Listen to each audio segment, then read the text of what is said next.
Jets defensive end Sheldon Richardson was charged Thursday with resisting arrest 2 weeks after he was clocked driving 143 miles per hour with 3 passengers in the car, including a 12-year-old boy. According to the report, he also had a loaded gun under his driver's side mat, and the car smelled of burnt marijuana.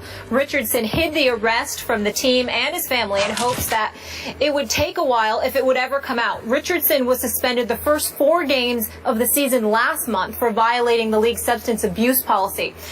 Stephen A., what should Roger Goodell do with Richardson?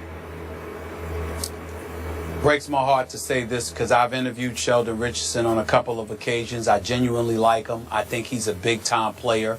I think he's an absolute stud and potential superstar in this league, being a rookie defensive player of the year a couple of years ago and being an all-pro last year.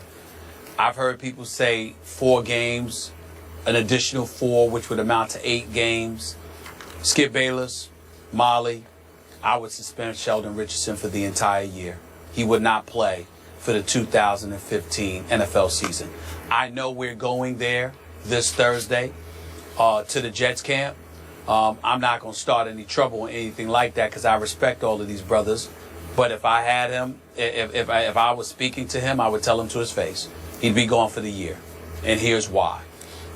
You already have 4 games suspension because of the weed use, okay?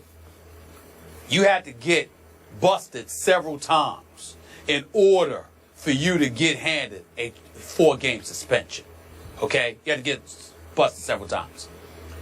But then just days removed from that, you get clocked in a Bentley driving first at 112 miles per hour, then at 123, then at 135, and then at 143 miles an hour.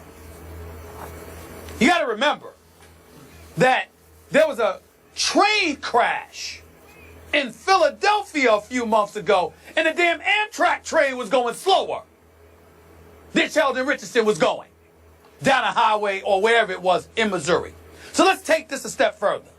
Not only does he do that, but then he tries to evade the police, hides in somebody's residential driveway, supposedly turned off his car lights, but then realizes brake lights were still on. It gets better. Then after that, the police chasing him, looking for him, goes up to the car and are forced to draw their guns because Sheldon Richardson is leaning forward, according to the reports, as if he's reaching for something. And ultimately they discover in that same area he was leaning is a semi-automatic, fully loaded weapon.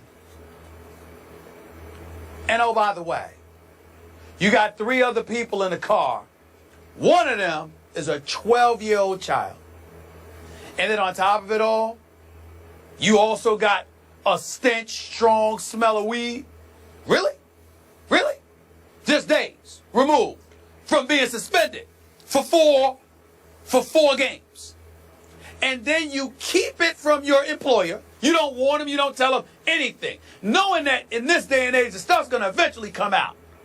You keep it from them and then have the nerve to address the media at training camp, knowing this is in the background, knowing this could potentially come out in days or weeks. You tell no one, but then sit up there with a straight face and say,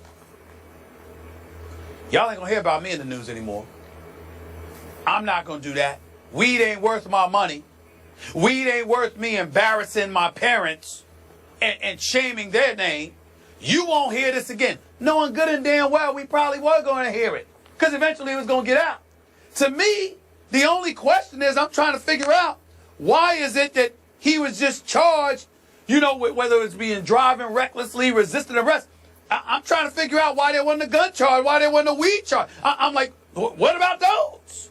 What about endangering the life of a child? How about that? I don't understand it. I don't get it. I'm sure that he didn't mean it to be like this. I'm not saying that he's a bad guy.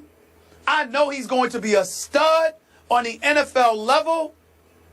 But to put yourself in this position, I can't think of anything. I mean, there are a lot of things more inexcusable, but they have to be really, really heinous to exceed the level of stupidity that this brother exercised. He'd be gone for the entire 2015 season. I would have no choice.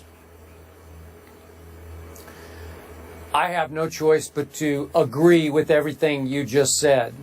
He should be gone for a whole year, and I'm pretty sure, Stephen A., he will be gone for a whole year. Because what you just described is either the height of entitled arrogance or the height of addiction. You say, stay off the weed. Well, maybe he can't. Maybe there's some sort of addiction, psychological, physical, whatever kind of addiction is operating here. Because, as you point out, just 12 days after he was suspended for marijuana use, as you say, had to be multiple failures of the drug test, then this happens, and I'm with you. I don't know how there wasn't a gun charge, number one. And number two, if the car reeked of weed, how can there be no drug charge filed?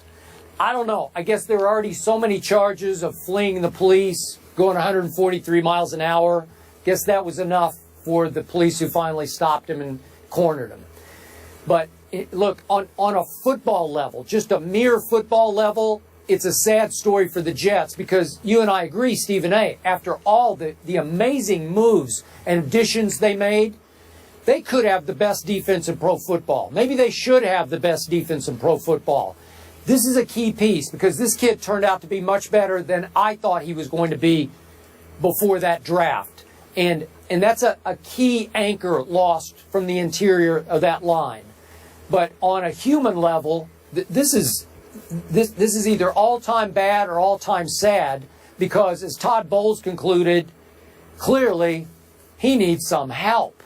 They say they're going to get him with the Jets psychologist. Boy, it sounds like he needs more help than just the Jets psychologist. So, Stephen A., with you all the way. On top of the 4-game suspension, with all these other issues now hovering over that, he has to be gone for the year. I'm with you. It's sad, but it's true. It really is. He's such a talent, such an unfortunate situation there. But moving on.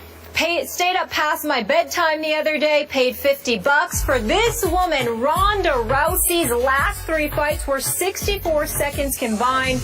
But is that a good thing? The guys will get into that next. Stay here. This is First Take.